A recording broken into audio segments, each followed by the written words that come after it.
Hey folks. So it may seem like companies are actually becoming more data driven based on my recent research for our annual report, State of SaaS Onboarding. So we usually log into a few hundred SaaS companies, SaaS products that have a free trial or a freemium version, and we assess their onboarding flows based on several criteria, like how much friction they have, if they have SSO, if they have an interactive walkthrough or product tour.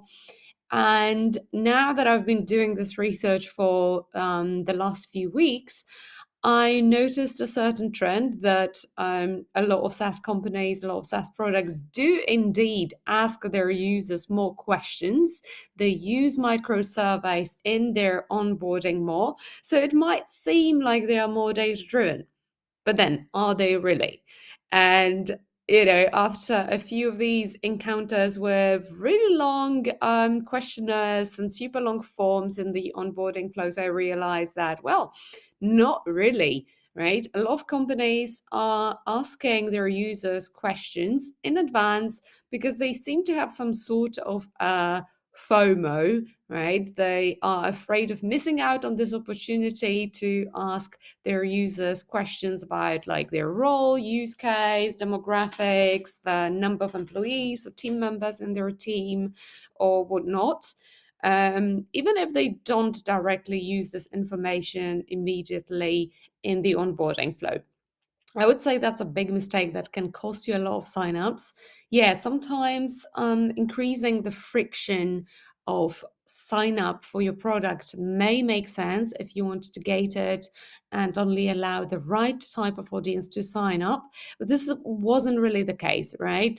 Like these useless questions that obviously don't lead to higher customization or personalization of the onboarding flows do not help you. They only reduce your sign up success rate and then the trial to paid conversion rate, right? So I have actually checked because I have signed up for a few of these products a couple of times and I selected different versions, different answers in the questionnaires.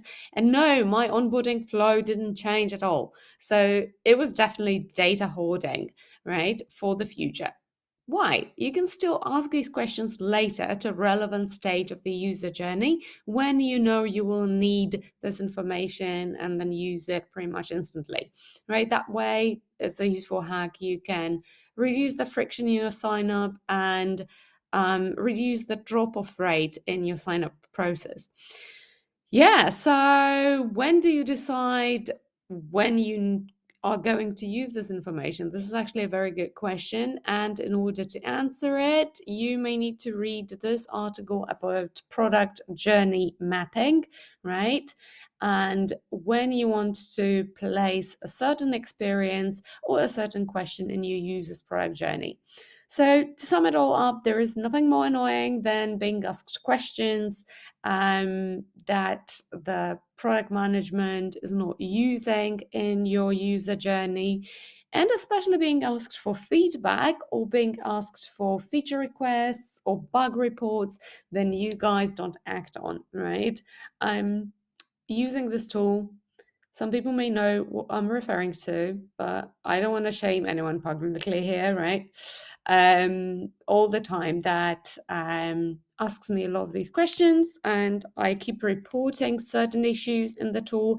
And the customer success support manager always tells me, yeah, they're going to act on it and pass it on to their dev team. And you know what? I've been using it for like 3 months and nothing has happened yet. So yeah, it leaves a really, really bad impression. Don't be that product team that makes these promises, that creates these expectations, and then doesn't act on them, right? So, yeah, ask the right questions at the right time. And I will see you all next week. Bye bye.